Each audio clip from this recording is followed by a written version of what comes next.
જેઠ વદની યોગીની એકાદશીની વાર્તા। યુધિષ્ઠરે પૂછ્યું, હે શ્રી કૃષ્ણ, જેઠવદી એકાદશીનું શું નામ છે અને તેનું મહાત્મય પણ કૃપા કરીને સંભળાવો। ત્યારે શ્રી કૃષ્ણ ભગવાને કહ્યું, હે રાજન, ભોગ તથા મોક્ષ આપનારી વ્રતની કથા સાંભળો।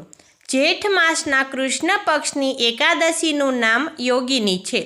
સંસારરૂપ સમુદ્રમાં ડૂબેલાનો ઉદ્ધાર કરનારી છે। ત્રણેય જગતમાં સારરૂપ છે। શિવજીની પૂજા કરનાર કુબેર અલકાનગરીનો અધિપતિ હતો। તેનો હેમમાલી નામનો પુષ્પ લાવનારો નોકર હતો। તેને વિશાલક્ષી નામની સુંદર સ્ત્રી હતી। બંને પતિ પત્નીને ખૂબ જ પ્રેમ ભાવ હતો।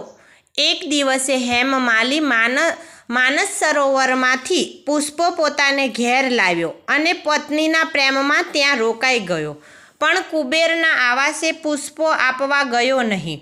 આ બાજુ કુબેર શિવ પૂજન કરતો હતો। મધ્યાહન સુધી પણ પુષ્પો આવ્યા નહીં। આ બાજુ પુષ્પો આપવાના ભૂલી જઈને હેમમાલી પોતાની પ્રિયા સાથે વિહાર કરતો હતો। આથી ક્રોપાયમાન થઈને કુબેરે યક્ષોને તપાસ કરવા મોકલ્યા। યક્ષોએ કહ્યું કે, હે મહારાજ, એ તો ઘરમાં રહી પોતાની સ્ત્રી સાથે યથેચ્છા વિહાર કરે છે। આ સાંભળી ક્રોપાયમાન થયેલા કુબેરે હેમમાલીને પાસે બોલાવ્યો। આથી તે ડરતો આવ્યો। કુબેરે કહ્યું, હે દુષ્ટ દુરાચારી, પુષ્પ ન પહોંચાડી તે દેવોનો અપરાધ કર્યો છે। માટે તું કોઢિયો થા, સ્ત્રીથી છૂટો થા અને અધમ સ્થાનમાં જઈને પડ। એવી રીતે શ્રાપ આપ્યો। આથી હેમમાલી મહાભયંકર વનમાં પડ્યો અને કોઠ ફૂટી નીકળવાથી પીડા પામતો હતો અને અન્ન જળ વિના નિંદ્રા પણ આવતી ન હતી।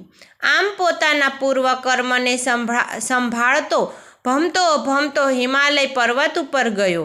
ત્યાં મુનિશ્રેષ્ઠ મહાતપસ્વી એવા માર્કંડેય મુનિ તેમને જોવામાં આવ્યા। પછી હેમમાલીએ તેના આશ્રમમાં ગયો અને મુનિરાજના ચરણમાં નમસ્કાર કર્યા।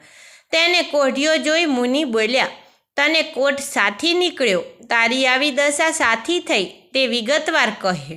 હેમમાલીએ કહ્યું, હું યક્ષરાજ કુબેરનો નોકર છું। મારું નામ હેમમાલી છે। કુબેરના શિવપૂજન માટે દરરોજ સમયસર પુષ્પ લાવી આપતો હતો। એક દિવસ કામાતુર એવો હું સ્ત્રી સુખમાં મગ્ન થઈ જવાથી પુષ્પ પહોંચાડી શક્યો નહીં અને ક્રોપાયમાન કુબેર દ્વારા શ્રાપ થવાથી મારી આ દશા થઈ છે। માટે હે પરોપકાર મુનિરાજ, મને પાપીને પ્રાયશ્ચિત બતાવો। માર્કંડેય મુનિએ કહ્યું, હું તને શુભ કરનારું વ્રત કહું છું। જ્યેષ્ઠ વદની યોગિની નામની એકાદશીનું તું વ્રત કર। તે વ્રતના પુણ્યથી તારો કોઠ અવશ્ય દૂર થશે।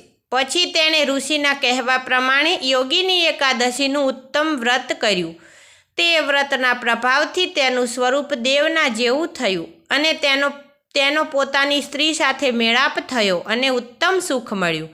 હે રાજન, એવી રીતે મેં તમને યોગિની એકાદશીનું વ્રત કહી સંભળાવ્યું છે। જે માણસ યોગિની એકાદશીનું વ્રત કરે છે તેને 88,000 બ્રાહ્મણો જમાડ્યાનું પુણ્ય થાય છે। આ એકાદશી મહાપાપનો નાશ કરનારી છે અને પુણ્યને આપનારી છે। એવી રીતે બ્રહ્મ વૈવર્ત્ય પુરાણમાં જેઠ વદની યોગિની એકાદશીનું મહાત્મય કહેલું છે। જય શ્રી કૃષ્ણ।